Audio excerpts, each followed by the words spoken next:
Je viens de Strasbourg et donc pour venir ici, je me suis pris un aller-retour en TGV et une nuit d'hôtel. C'est pour vous dire à quel point ces gens-là m'intéressent.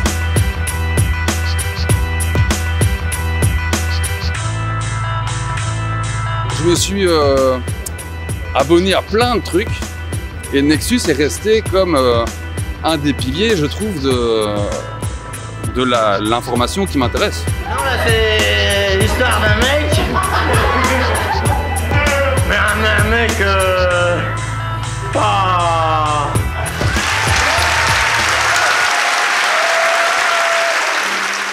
Et on ne pouvait vraiment pas espérer mieux que de vous avoir tous ici ce soir pour fêter les 25 ans de Nexus.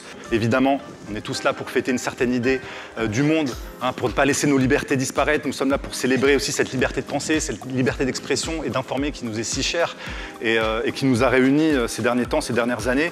Et on a vu ces dernières années beaucoup de nos libertés disparaître. On s'est fait priver de notre liberté de mouvement, on s'est fait priver de notre liberté de nous faire soigner. Je pense que dans la salle, il y a des soignants suspendus ou des gens qui ont essayé d'œuvrer pour aider les Français. En tout cas, force à eux. Et donc, vous êtes tous courageux d'être ici parce qu'on voit le monde dans lequel on est et ce pouvoir devenir totalitaire. Enfin, faut pas se mentir. Mais nous sommes le nombre et c'est vrai que nous pouvons faire gagner cette liberté. Il ne tient qu'à nous de pouvoir la défendre. Et c'est pourquoi je voulais faire un petit contre-pied, un pied de nez en plaçant cette soirée sous le thème de prospérer dans l'espoir. Même si ça peut paraître bisounours, utopique, il y a aussi de l'espoir réaliste. Et c'est cet espoir, cet idéalisme réaliste que je voulais qu'on puisse incarner ce soir, transmettre. Et c'est autour de ces idées primordiales pour nous, pour Nexus, que nous allons recevoir et écouter des personnes ce soir. L'espoir fait littéralement vivre. Alors soyez porteurs de cet espoir pour vous et pour les autres. C'est le tout début du travail sur l'espoir, c'est le travail sur les égards. Les égards pour l'autre, les égards pour l'avenir. Alors, peut-on prospérer encore aujourd'hui dans l'espoir? Je vais le développer, je dirais que oui, on peut prospérer dans l'espoir. Je vois un monde désirable, heureux et satisfait, qui brille de lumière et irradie l'amour et l'espoir. Depuis la nuit des temps, les sociétés humaines se construisent autour de croyances, d'idéaux et de prédictions. Mais lorsqu'une idée, même infondée, est répétée et intériorisée, elle peut modifier notre façon d'agir, jusqu'à créer les conditions même de sa véracité. On parle alors de prophétie autoréalisatrice. Rappelez que la vie espère toujours, biologiquement parlant, c'est devenu le vrai scandale. Même dans le chaos, la vie, elle espère toujours. C'est une force, c'est la vie en action d'une certaine manière, c'est la puissance du vivant. Et le drame de notre temps, c'est que d'une certaine manière, nous avons été formés à devenir aveugles et sourds à cette espérance. Et je me suis dit, on ne peut pas faire autrement. Parce que c'est notre nature propre d'être dans l'espérance. Parce que pour certains, l'espoir, c'est ça. Je me prends tout dans la gueule et je continue avec un sourire béat d'espérer un sauveur, par exemple. Un président à la mèche orange ou un autre avec un chauve au bout du monde, dans les plaines froides slaves, consubstantiel à notre société. On attendrait quelqu'un d'autre qui fasse le taf à notre place. Hein, il n'y a personne qui fera le taf à notre place. Mais ça, c'est très rassurant parce que s'il n'y a pas de sauveur, il n'y a pas de victime et il n'y a pas de bourreau. Vous connaissez tous le triangle de Cartman. Cette idée qu'on est piégé dans un triangle dramatique où on passe notre vie à jouer un rôle, on est tour à tour le sauveur, la victime, le bourreau. Mais alors si on ne fait pas ça, qu'est-ce qu'on fait? Est-ce qu'il y aurait une autre façon de poser l'intention? Peut-être comme Charles Maxence l'a souligné. L'intention, ah d'accord, ce serait ça l'espérance et pas l'espoir. L'espoir ne serait pas un truc là-bas dans le ciel qui viendrait me sauver, non, ce serait une étoile que j'essaye de suivre. Et les Américains disent ça, vous savez, il n'y a pas que des mauvaises choses chez les Américains. Ils avaient dit pour la conquête de l'Ouest, hitch your wagon to a star. Ça voulait dire accroche ton chariot à une étoile. Essayer d'avoir une étoile qu'on vise et savoir que derrière, en dessous, de toute manière, il n'y aura qu'à reconstruire. Il y aura tout à reconstruire, parce que tout s'effondre. Comment ai-je aimé? Qu'est-ce que j'ai fait de ma vie? Et à quel projet plus grand que moi, qui me dépasse, ai-je contribué pour le bien de l'humanité? Et pour moi, tout le reste n'a aucune importance. Et c'est pour ça que je ne perds absolument pas l'espoir, malgré tous les efforts que j'ai investis depuis des dizaines d'années pour sauver le monde. Et c'est là que je me suis rendu compte qu'en essayant de sauver le monde, en essayant de transformer le monde, la seule chose que j'ai réussi à transformer, c'est moi-même. C'est pour moi la nature même du vivant, l'espérance.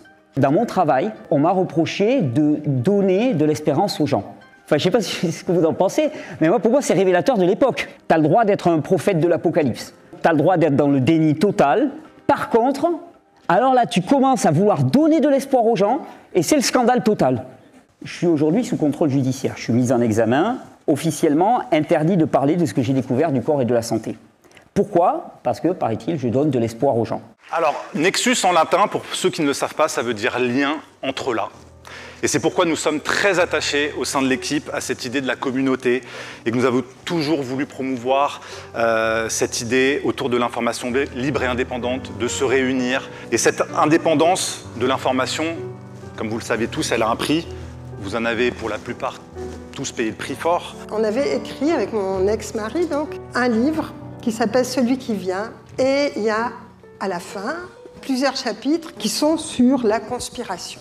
On n'avait aucune idée quand même de la portée que ça pouvait avoir. On avait reçu des menaces, on nous avait dit si vous continuez, vous aurez des problèmes.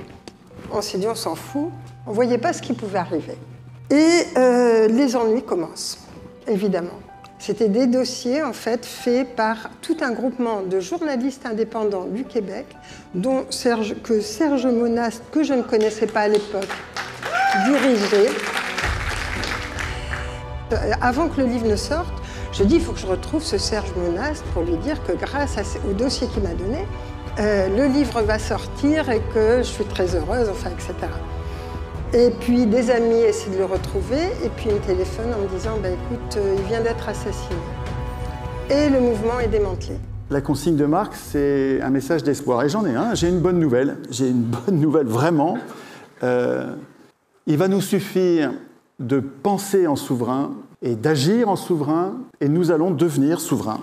Nous sommes des prisonniers politiques. Je suis un prisonnier politique. J'ai été enfermé par mes élus, par mes représentants, qui se sont arrogés la souveraineté qui ne leur appartenait pas et qui se sont mis à l'exercer à ma place. Nos parents nous apprennent que l'élection, c'est la démocratie. Nos professeurs nous apprennent que élire, c'est la démocratie. Les journalistes, à la télé, dans les journaux, toutes les références de pensée de l'enfant qui vient au monde lui disent « la démocratie, c'est l'élection ». Ce qui est une erreur.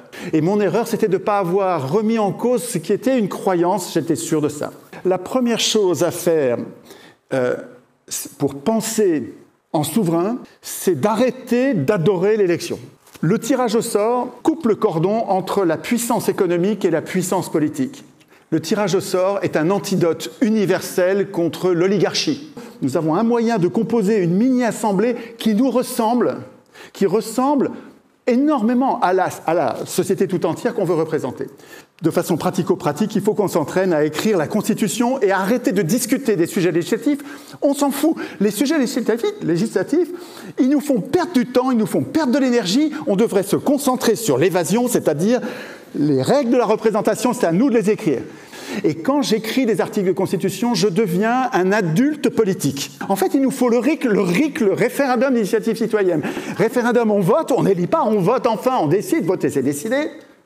Et d'initiative citoyenne, c'est nous qui choisissons les questions. C'est nous qui décidons. Ça, c'est des sujets importants. Qu'est-ce que vous pensez? Est-ce que vous le voulez pas, vous le voulez? Nous décidons. Quand on devient constituant, on devient à la fois conscient, actif. C'est extrêmement excitant. Il se passe quelque chose en vous, comme un enfant qui apprend à écrire. Si on veut penser en souverain, il faut qu'on s'approprie le processus constituant en se préparant et en s'entraînant à écrire nous-mêmes les règles de notre représentation.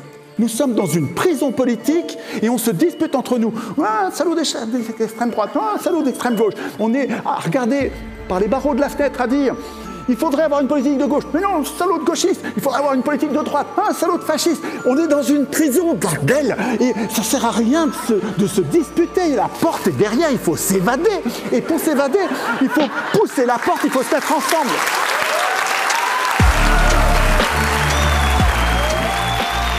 Au cours d'une étude à Harvard, dans les années 50, Dr Kurt Richter qui a placé des rats dans un bassin d'eau pour tester combien de temps ils pouvaient rester dans l'eau sans se noyer. Alors en moyenne, les rats, ils abandonnent au bout de 15 minutes. Mais juste avant de les laisser abandonner, à cause de l'épuisement, les chercheurs les ont sortis de l'eau, les ont laissés se reposer quelques minutes et les ont remis en place pour un deuxième tour. Et dans ce deuxième essai, combien de temps pensez-vous que les rats ont réussi à tenir dans l'eau? 5 minutes, 10 minutes, 15 minutes? En réalité, c'est 60 heures. 60 heures sans s'arrêter. Puisque les rats croyaient qu'ils finiraient par être sauvés, ils pouvaient pousser leur capacité bien au-delà de ce qu'ils pensaient auparavant. Et je vous laisse donc sur cette réflexion. Si l'espoir peut faire nager des rats épuisés aussi longtemps, qu'est-ce qu'une croyance en vous-même et en vos capacités pourrait faire pour vous et pour ceux qui vous entourent? L'espoir fait littéralement vivre, alors soyez porteurs de cet espoir pour vous et pour les autres. Et je finirai sur une phrase de Vladimir Mayakovsky, que j'ai découvert très récemment, qui résonne très très bien avec ce que nous vivons actuellement. Il nous faut arracher la joie aux jours qui filent.